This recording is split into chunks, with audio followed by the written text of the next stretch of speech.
Leland, Yates, and this is my presentation for the Finance 653 Industry Analysis Project. Our goal is to pick 15 companies from 3 different industries and analyze them over the course of 4 to 5 years, pick our favorite stock from each industry, and then pick their overall best stock. First industry that we chose was the beverage industry, and that basically encompasses Anheuser-Busch InBev, Molson Coors, Brown-Forman Corporation, the Boston Beer Co., and Constellation Brands. AB InBev, also known as the holder of Budweiser and now recently acquiring SABMiller, has made it the largest brewery in the world.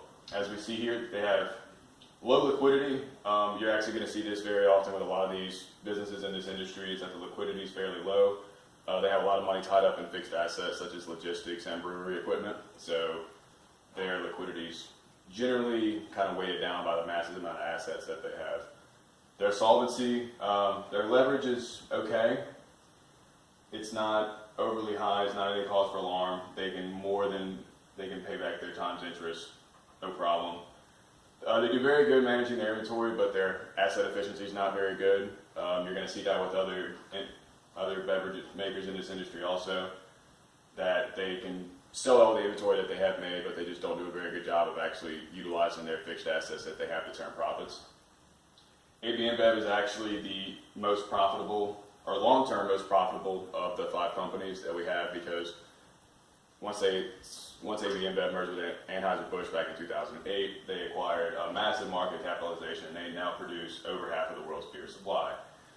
With the recent acquisition of SABMiller, we see their ROE has fallen drastically this year. They had to actually take out large amounts of loans to make this large acquisition. Next company we're going to do is going to be the Boston Beer Company, also known as Sam Adams Brewery. They have an average current ratio and a quick ratio, so their size, their liquidity is a little bit better than the others in here because their size, they're a little bit smaller than the massive breweries and the massive distilleries that we have. They have very low leverage, and they actually don't even have an interest expense. Their leverage is so low, so they don't have to worry about paying anything back to your creditors. They do a very good job of managing their assets and their inventory turnover.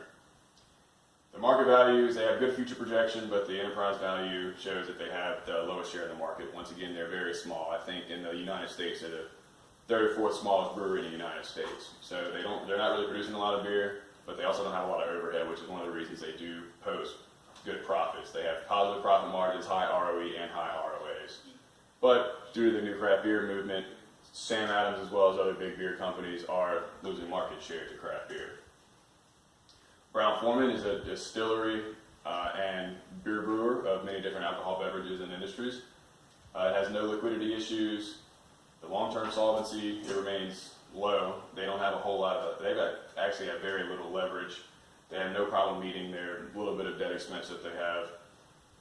Their asset efficiency shows that they do manage their assets fairly well. Their inventory turnover is actually surprisingly low. So even though they can make money off of their assets that they have, their inventory that they have on hand, they don't turn over as quickly as they should. The market value, the PE ratio, and the price to book are high, but they're not overly high as to give an alarm for being overpriced.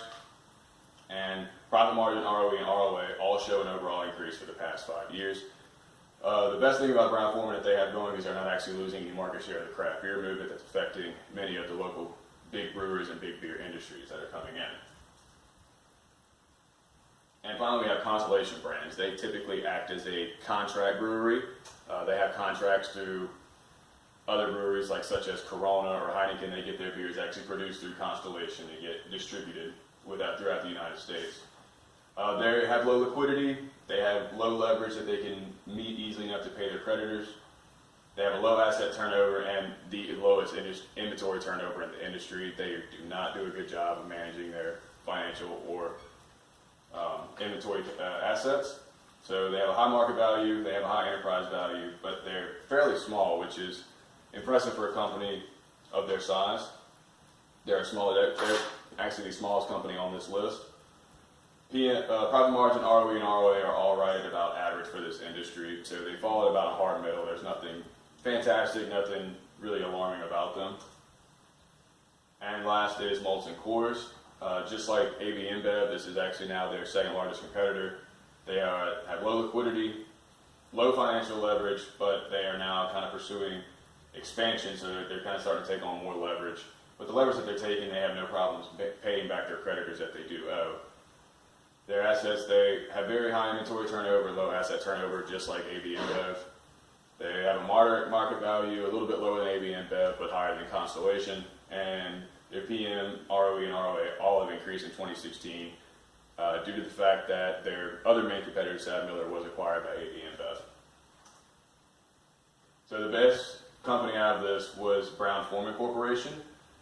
They've consistently shown the highest return on equity for their shareholders, and they don't have any cause for alarms. They have really no negative downside to their financial statements that we have through our analysis, as well as we see them gaining ground, whereas other breweries such as AB InBev and Molson, they are losing market share to the craft breweries, as well as to Brown-Forman, which is a distillery, as more and more beer drinkers are now swapping to whiskeys and spirits.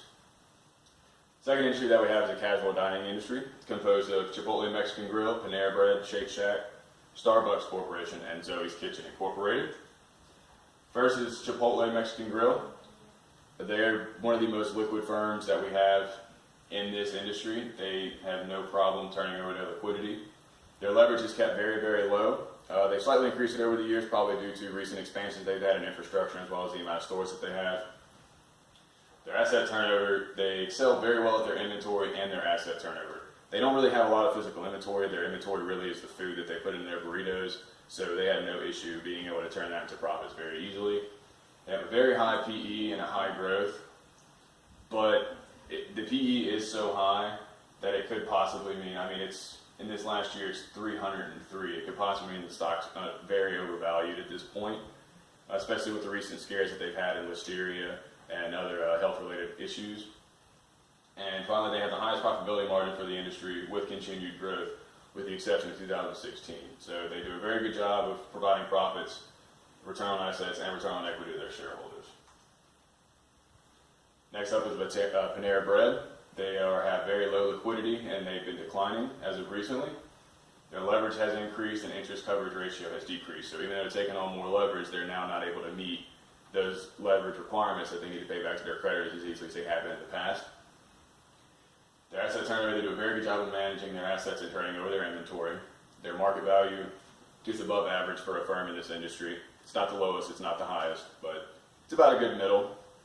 And profit margin and ROE has shown a decrease in the last few years, while ROE has slightly declined, which I do find very interesting for Panera Bread, because as of about a month after starting this presentation, Panera Bread was actually just acquired by the company who owns Green Mountain Coffee and Keurig.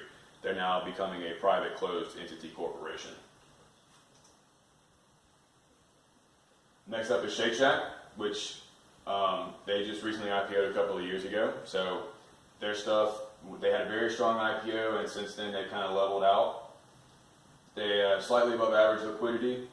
They've been taking on increasing long-term leverage, obviously, as they start expanding the amount of stores that they have. They have the best inventory turnover average for the industry, and they have below average asset turnover, which is really odd considering places like Chipotle and even Zoe's do very, very well at managing their inventory and assets, but Shake Shack is not doing very well at it at all. They have a very high PE ratio and an economic value added and enterprise value. So after going public, their valuation did really skyrocket, which has really helped kind of propel them into being really one of the top 5 players in this industry. And finally, their profit margin, ROE, and ROA are profitable, but they are shaky. They go up and down. With the recent IPO that just came out, some years they do really good, some years they do really bad. It's just not a very stable or safe investment at this time. Next up, we have Starbucks. They are a coffee and pastry and snack shop, a lot of breakfast stops for Americans on the go. Their short-term liquidity is below average, but they do have a big inventory, and they have short amounts of available cash. They have low amounts of leverage, but they show no trouble in meeting the debt obligations that they have.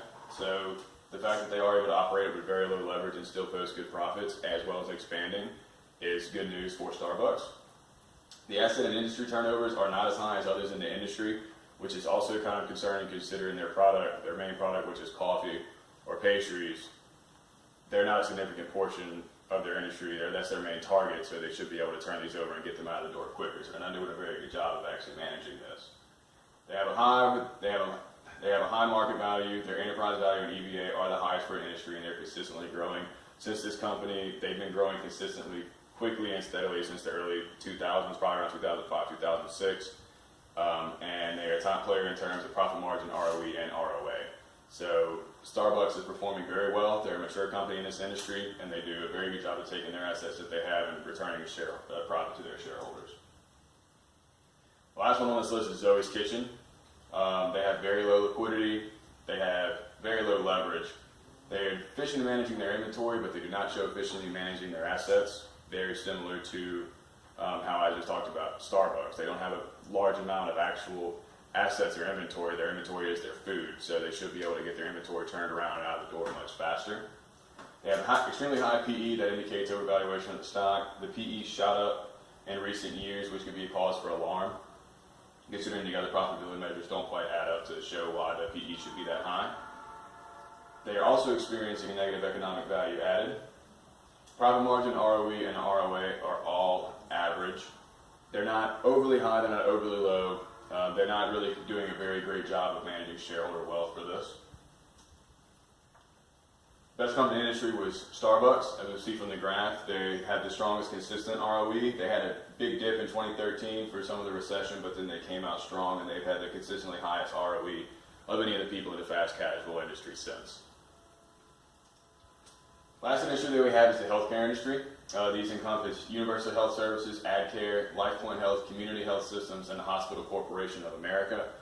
Basically, these own and operate hospitals and other medical properties. They don't necessarily produce pharmaceuticals or medical equipment. They more or less operate the grounds and the buildings that the actual hospitals operate in. First one we have is Universal, actually it's AdCare. Short-term liquidity is average. Their long-term leverage is moderate. It's low. A lot of times in this industry you do see low leverage, just the nature of the industry that it's in. You don't have a lot. Typically they try to use as much equity as they can with the riskiness of the healthcare industry. So their leverage is all right. They don't do a very good job managing what little assets that they have. I mean, their assets are really only just a couple of buildings that they own that they lease, and they have a very low asset turnover. Their market value is moderate. It's got a decent PE. It's got a good sign for market growth, but it's not completely overvalued, and the economic value added is positive. We see it's actually been increasing in positivity since about 2013. And profitability measures, ROE, profit margin, and ROA are all consistently high. So they do a fairly good job of returning savings back to their shareholders. Next is Community Health Systems. They have a moderate short-term liquidity. They are actually heavy in assets. They have low cash on hand, which is to be expected from a company that basically specializes in renting out massive hospitals to medical practitioners to use. They have moderate leverage, moderate, fairly high for this industry. Like I said, normally in this industry they kind of tip on the low side.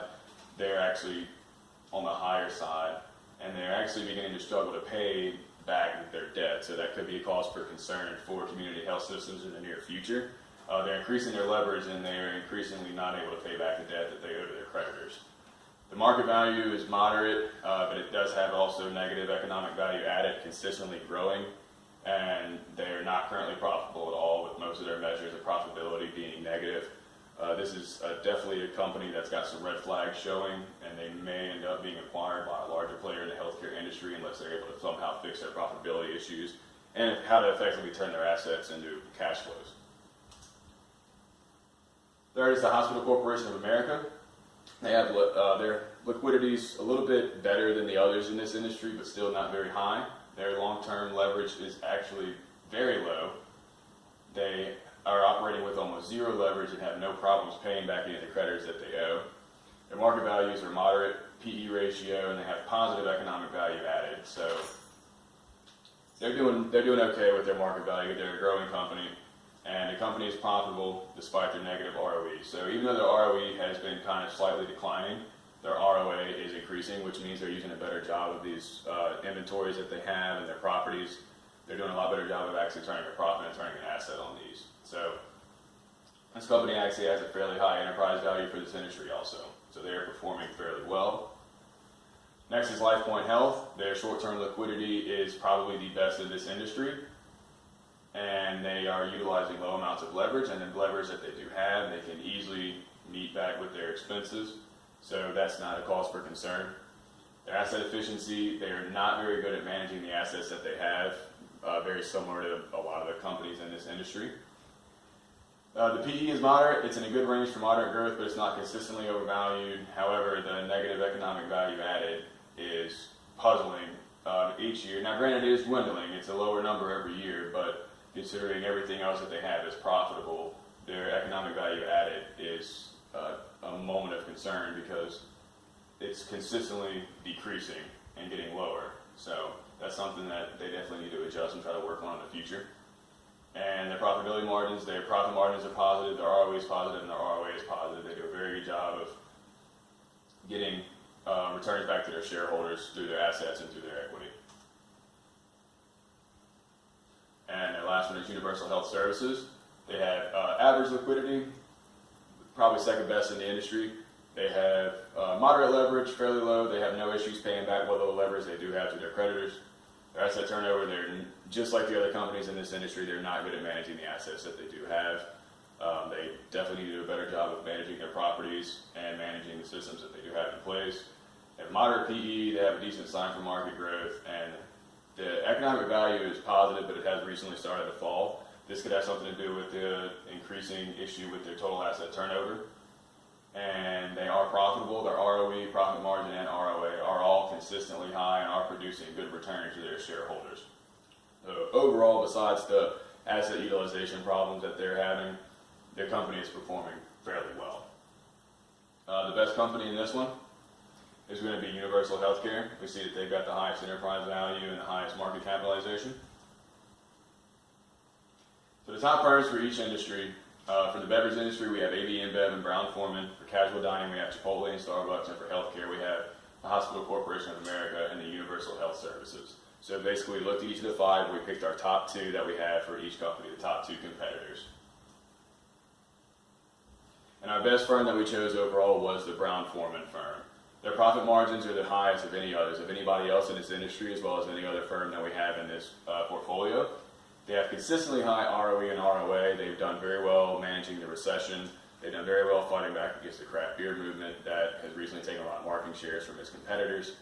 And it's less likely to have the experience the effects of recession because alcohol, for the most part, is recession-proof. Whenever recessions happen or economic downturns happens, alcohol consumption does not decline, it merely stagnates. So even amongst recent economic turmoils, Brown-Forman as a distillery is posed to still posts good growth and high profits even as the market actually makes an upturn, we see them to do even better.